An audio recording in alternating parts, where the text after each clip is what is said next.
আমার প্রিয় দশম শ্রেণীর ছাত্রছাত্রীরা, রাত পেরোলেই তোমাদের ফার্স্ট ইউনিট টেস্ট জীবন বিজ্ঞান বিষয়ের পরীক্ষার এই দোরগোড়ায় দাঁড়িয়ে তোমরা ঠিক কোন প্রশ্নগুলো পড়বে, জীবন বিজ্ঞান বিষয়ে কোন প্রশ্নগুলো পড়া থাকলে তোমরা পরীক্ষাতে হুবহু কমন পাবে, তেমন কিছু ইম্পর্টেন্ট প্রশ্ন দিয়ে সাজানো রয়েছে আজকের আমাদের এই নমুনা প্রশ্নপত্র। হ্যাঁ, আজকের এই ভিডিওতে শেয়ার করতে চলেছি জীবন বিজ্ঞান বিষয়ে একটি চূড়ান্ত গুরুত্বপূর্ণ নমুনা প্রশ্নপত্র ও সাথে তার উত্তর। এই নমুনা প্রশ্নপত্রে থাকা প্রতিটা প্রশ্ন পরীক্ষার জন্য ভীষণ গুরুত্বপূর্ণ, পরীক্ষাতে আসার মতো প্রশ্ন। কাজেই তোমরা যারা জীবন বিজ্ঞান পরীক্ষাতে দুর্দান্ত রেজাল্ট করতে চাইছো, অবশ্যই এই নমুনা প্রশ্নপত্রে থাকা ছোট বড় প্রতিটা প্রশ্নই খুব ভালো করে পড়ে রাখো। এখান থেকে বেশ কিছু প্রশ্ন তোমাদের পরীক্ষাতে কমন থাকবে। চলো প্রথম থেকে সম্পূর্ণ প্রশ্নপত্রটি উত্তর সহ দেখে নেওয়া যাক। শুরুতেই রয়েছে একের দাগ, বলা হচ্ছে সঠিক উত্তরটি নির্বাচন করে লেখো। এখানে 8টি এমসিকিউ টাইপ প্রশ্নের উত্তর লিখতে হবে। প্রতিটি প্রশ্নের মান 1 নম্বর করে, টোটাল 8 নম্বর রয়েছে। এই এমসিকিউ টাইপ প্রশ্নগুলি উত্তর সহ দেখে নেওয়া যাক। প্রথম প্রশ্ন, প্রাণী দেহে ভৌত সমন্বয় সাধনে সাহায্য করে, উত্তর হবে স্নায়ুতন্ত্র। এরপর দ্বিতীয় প্রশ্ন, নিচের যে হরমোনটি বীজবিহীন ফল উৎপাদনে সাহায্য করে সেটি হলো, উত্তর হবে অক্সিন। 1.3 প্রশ্ন, মস্তিষ্কের আবরণকে বলে, উত্তর হবে এখানে থাকা অপশান ক মেনিনজেস। পরবর্তী প্রশ্ন, প্যারামেসিয়ামের গমন অঙ্গ হলো, উত্তর হবে সিলিয়া। 1.5 প্রশ্ন, পাখির ডানায় পালকের সংখ্যা হলো, রাইট অ্যান্সার অপশান ক 23টি। দেখো এখানে যে এমসিকিউটাই প্রশ্নগুলো রয়েছে, এই প্রতিটা প্রশ্নের উত্তর আমরা ডিফারেন্ট কালারের কালি দিয়ে চিহ্নিত করেছি যাতে তোমাদের বুঝতে সুবিধা হয়। নেক্সট 1.6 প্রশ্ন, কিছু ফুল সূর্যোদয়ের পরে ফোটে কিন্তু সূর্যাস্তের সঙ্গে সঙ্গে বুঝে যায়, এটি হলো, উত্তর হবে ফটোন্যাস্টিচলন।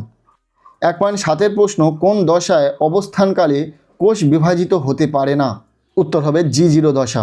এরপর 1.8 প্রশ্ন, মানব দেহের করোটি স্নায়ুর সংখ্যা 12 জোড়া। এই ছিল একের দাগ থেকে এমসিকিউ টাইপ প্রশ্ন, যেগুলোর আমরা অ্যান্সার সহ শেয়ার করলাম। নেক্সট রয়েছে 2 দাগ, বলা হচ্ছে নির্দেশ অনুসারে নিচের প্রশ্নগুলির উত্তর দাও, যে কোনো 9টি।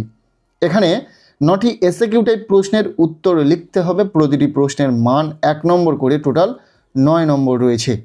আমরা এই এসএকিউ টাইপ প্রশ্নের ক্ষেত্রেও উত্তর করে দিয়েছি, দেখে নাও। প্রথম প্রশ্ন, উদ্ভিদের প্রধান বৃদ্ধি নিয়ন্ত্রক হরমোন কোনটি, উত্তর হবে উদ্ভিদের প্রধান বৃদ্ধি নিয়ন্ত্রণ হরমোন হলো অক্সিন। দ্বিতীয় প্রশ্ন, বিষদৃশ শব্দটি বেছে লেখো। এই 4টি শব্দের মধ্যে কোনটা বৃষদৃশ সেটা তোমাদেরকে নির্বাচন করতে হবে। ইন্টারফেজ, মেটাফেজ, অ্যানাফেজ আর প্রোফেজ, উত্তর হবে অ্যানাফেজ।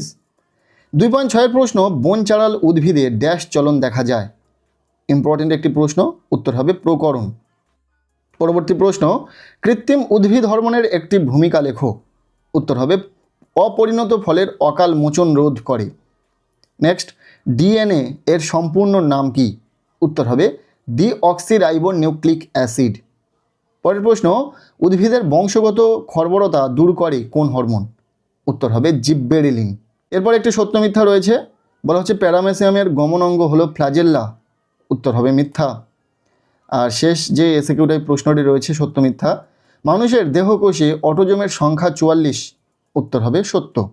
এরপর রয়েছে প্রশ্নপত্রের 3 দাগ, বলা হচ্ছে নিচের প্রশ্নগুলির সংক্ষেপে উত্তর দাও, যে কোনো 4টি। এখানে 2 মার্কের প্রশ্ন রয়েছে, 4টি প্রশ্নের উত্তর লিখতে হবে, টোটাল 8 নম্বর রয়েছে।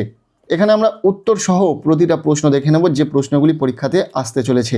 প্রথম প্রশ্ন, প্রভুগ্রন্থির প্রভু কাকে বলে ও কেন, উত্তর হবে হাইপোথ্যালামাসকে প্রভুগ্রন্থির প্রভু বলে, কারণ হাইপোথ্যালামাসে উৎপন্ন নিউরো হরমোনগুলি অগ্র পিটুইটারিতে এসে তার অন্তঃক্ষরা কোষের ক্ষরণকে নিয়ন্ত্রণ করে, ইম্পর্টেন্ট প্রশ্ন। এরপর দ্বিতীয় প্রশ্ন, কোনো কারণে কোষচক্র ব্যাহত হলে কি কি ঘটনা ঘটতে পারে, উত্তর হবে কোষচক্র ব্যাহত হলে, ক্ষমা করবে এখানে স্পেলিংটা মিস্টেক রয়েছে, যে ঘটনাগুলি ঘটতে পারে সেগুলো জেনে নাও। ফার্স্ট অফ অল, স্বাভাবিক কোষ বিভাজন, কোষগুলি অনিয়ন্ত্রিতভাবে বিভাজিত হতে থাকে, যার ফলে দেহে টিউমার সৃষ্টি হতে পারে। সেকেন্ড, ক্যান্সার, এই অনিয়ন্ত্রিত বিভাজন যদি ক্ষতিকর হয় তবে তা থেকে ম্যালিগন্যান্ট টিউমার বা ক্যান্সার হওয়ার সম্ভাবনা থাকে। 3 নম্বর পয়েন্টে বলা হচ্ছে বংশগত ত্রুটি, কোষচক্রের চেক পয়েন্ট ঠিকমতো কাজ না করলে ত্রুটিপূর্ণ ডিএনএ পরবর্তী প্রজন্মে কোষে সঞ্চারিত হতে পারে। খুব ভালো করে দেখে রাখো। এরপর রয়েছে 3 নম্বর প্রশ্ন, সংজ্ঞাবহ ও আজ্ঞাবহ স্নায়ুর মধ্যে তুলনা করো। আমরা দুটি তুলনা করব। প্রথমে রয়েছে কাজ। সংজ্ঞাবহ স্নায়ুর কি কাজ? গ্রাহক থেকে উদ্দীপনা কেন্দ্রীয় স্নায়ুতন্ত্রে বহন করে। আর আজ্ঞাবহ স্নায়ুর কাজ কি? কেন্দ্রীয় স্নায়ুতন্ত্র থেকে সাড়া বা নির্দেশ কারক অঙ্গে বহন করে। এরপর উদাহরণ দেখে নাও। সংজ্ঞাবহ স্নায়ুর উদাহরণ হলো অপটিক স্নায়ু, অডিটরি স্নায়ু। আর আজ্ঞাবহ স্নায়ুর উদাহরণ অকিলোমোটর স্নায়ু, হাইপোগ্লোসাস স্নায়ু। এরপর 4 নম্বর যে প্রশ্নটি রয়েছে, ট্রপিক চলন ও ন্যাস্টিক চলনের মধ্যে দুটি পার্থক্য লেখো। আমরা দুটি পার্থক্য দেখে নেব। প্রথম পার্থক্য, ট্রপিক চলন, এই চলন উদ্দীপকের উৎসের গতিপথ অনুসারে নিয়ন্ত্রিত হয়। আর ন্যাস্টিক চলন, এই চলন উদ্দীপকের তীব্রতা অনুসারে নিয়ন্ত্রিত হয়। এরপর রয়েছে দ্বিতীয় পয়েন্ট, ট্রপিক চলন, অক্সিন হরমোন দ্বারা এই চলন প্রভাবিত বা নিয়ন্ত্রিত হয়। আর ন্যাস্টিক চলন, এই চলনে অক্সিন হরমোনের কোনো ভূমিকা নেই। নেক্সট রয়েছে 3.5-এর প্রশ্ন, অ্যাড্রিনালিন হরমোনকে আপৎকালীন হরমোন বলে কেন?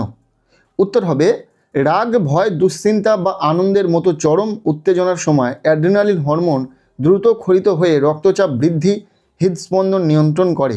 এছাড়াও শ্বাসার বাড়িয়ে শরীরকে এই জরুরি পরিস্থিতির মোকাবিলা করার উপযোগী করে তোলে। সংকটকালে শরীরকে তাৎক্ষণিকভাবে প্রস্তুত করে বলে একে আপৎকালীন হরমোন বা এমার্জেন্সি হরমোন বলা হয়। ভীষণ সাজেস্টিভ প্রশ্ন, খুব ভালো করে উত্তর সহ দেখে রাখো। এরপর 3.6-এর প্রশ্ন, সাইন্যাপস কি, এর কাজ লেখো। দুটি নিউরনের সংযোগস্থলে যেখানে একটি নিউরনের শেষ প্রান্ত এবং পরবর্তী নিউরনের ডেনড্রাইট মিলিত হয় তাকে সাইন্যাপস বলে। কাজ কি? স্নায়ু স্পন্দনকে এক নিউরন থেকে অন্য নিউরনে বা নিউরন থেকে পেশিতে রাসায়নিক সংকেত হিসাবে প্রবাহিত করে। ইম্পর্টেন্ট প্রশ্ন, খুব ভালো করে দেখে রাখো, পরীক্ষাতে আসতে পারে। 2 মার্কের প্রশ্ন শেষ। আমরা প্রতিটা প্রশ্নের উত্তর সহ আলোচনা করে দিলাম। এরপর রয়েছে প্রশ্নপত্রের 4-এর দাগ। বলা হচ্ছে, নিচের প্রশ্নগুলির উত্তর দাও। এখানে 5 নম্বরের বড় প্রশ্ন রয়েছে। 3টি প্রশ্নের উত্তর লিখতে হবে, টোটাল 15 নম্বর।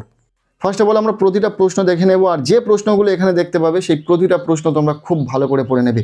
প্রথম যে প্রশ্নটি রয়েছে, মানুষের চোখের অক্ষিগোলকের লম্বচ্ছেদের একটি পরিচ্ছন্ন চিত্র অঙ্কন করে নিম্নলিখিত অংশগুলি চিহ্নিত করো। ভীষণ সাজেস্টিভ প্রশ্ন, পরীক্ষাতে এই অঙ্কনটি আসতে চলেছে। কী কী পয়েন্ট রয়েছে? Cornea, lens, vitreous, humour, retina. এরপর এর অথবা যে প্রশ্নটি রয়েছে, প্রাণীকোষের মাইটোসিস কোষ বিভাজনের মেটাফেজ দশার পরিচ্ছন্ন চিত্র অঙ্কন করে নিম্নলিখিত অংশগুলি চিহ্নিত করো। কী কী রয়েছে? ক্রোমাটিড, মেরু অঞ্চল, সেন্ট্রোমিয়ার, বেমতন্তু। এই কটি তোমরা খুব ভালো করে দেখে রাখো, পরীক্ষাতে আসতে পারে। এরপর রয়েছে 4.2-এর প্রশ্ন, উদ্ভিদের ফটোট্রপিক ও জিওট্রপিক চলন নিয়ন্ত্রণে অক্সিন হরমোনের ভূমিকা লেখো। এর সাথে আগাছা দমনকারী হরমোনের নাম লেখো। ভীষণ সাজেস্টিভ প্রশ্ন। এর অথবা প্রশ্ন, হরমোনের ফিডব্যাক নিয়ন্ত্রণ কিভাবে ঘটে তা বিশ্লেষণ করো। এর সাথে উদ্ভিদ হরমোন ও প্রাণী হরমোনের মধ্যে পার্থক্য লেখো। দেখো, জীবনবিজ্ঞান বিষয়ে 5 মার্কের বড় প্রশ্নের ক্ষেত্রে প্রতিটা প্রশ্নের ক্ষেত্রে কিন্তু একটি করে বিকল্প প্রশ্ন পাবে। এক্ষেত্রে তোমাদেরই সুবিধা হবে। একটি প্রশ্ন না পারলে তার যে অথবা প্রশ্নটি থাকবে সেটা হয়তো তোমার জানা এবং সেটি হয়তো লিখতে পারবে। আর এই বিষয়টিতে কোনো একটি প্রশ্ন 5 মার্কের জন্য হবে না, অঙ্কন বাদ দিয়ে যে প্রশ্নগুলি থাকবে প্রতিটা প্রশ্ন কিন্তু কাটা কাটা থাকবে। 3 + 2 = 5 এই রকম থাকবে। আশা করছি বোঝাতে পেরেছি। এরপর 4.3-এর যে প্রশ্নটি রয়েছে, ক্রোমোজোম, ডিএনএ ও জিনের মধ্যে আন্তঃসম্পর্ক নির্ণয় করো। এর সাথে হোমোগ্যামেট ও হেটারোগ্যামেট কি? এরপর এর অথবা প্রশ্ন, মাছের গমনে মায়োটম পেশির ভূমিকা লেখো। এর সাথে দেখে যাবে পায়রার উন্নয়নে রেমিজেস ও রেকটিসেস কিভাবে সাহায্য করে। 5 মার্কের জন্য এই বড় প্রশ্নগুলো তোমরা খুব ভালো করে পড়ো। এর সাথে আরও কিছু প্রশ্ন পড়তে হবে, তার জন্য আমরা যে আরও একটি উত্তর সহ নমুনা প্রশ্নপত্র শেয়ার করেছি, সেই ভিডিও থেকে সেই প্রশ্নপত্রে থাকা প্রতিটা প্রশ্ন তোমরা খুব ভালো করে পড়ে নেবে। দেখো, সাজেশন মাফিক আমরা প্রশ্ন দিলে অনেক প্রশ্ন দিয়ে দিতে পারি, কিন্তু এটা জাস্ট নমুনা প্রশ্নপত্র। এখানে প্রশ্ন সংখ্যা একদম সীমিত। যেমনভাবে প্রশ্নপত্রে প্রশ্ন থাকে হুবহু একটি অবিকল একটি প্রশ্নপত্র, তো সেক্ষেত্রে এখান থেকে প্রশ্ন কমন আসার সম্ভাবনা কম থাকলেও আমরা এমন কিছু প্রশ্ন দিয়ে এই প্রশ্নপত্রগুলো সাজাই যে এখান থেকেই বেশিরভাগ প্রশ্ন তোমাদের পরীক্ষাতে কমন থাকবে। কেমন লাগলো আজকের এই ভিডিওটি অবশ্যই জানিও। ভিডিওটি ভালো লেগে থাকলে লাইক করে দাও। আমাদের এই চ্যানেলে নতুন হলে চ্যানেলটিকে সাবস্ক্রাইব করে রাখো, আর পারলে ভিডিওটি বন্ধুদের সাথে প্রচুর শেয়ার করে দাও। প্রত্যেকের জীবন বিজ্ঞান পরীক্ষা খুব ভালো হোক, সবার জন্য শুভ কামনা রইল।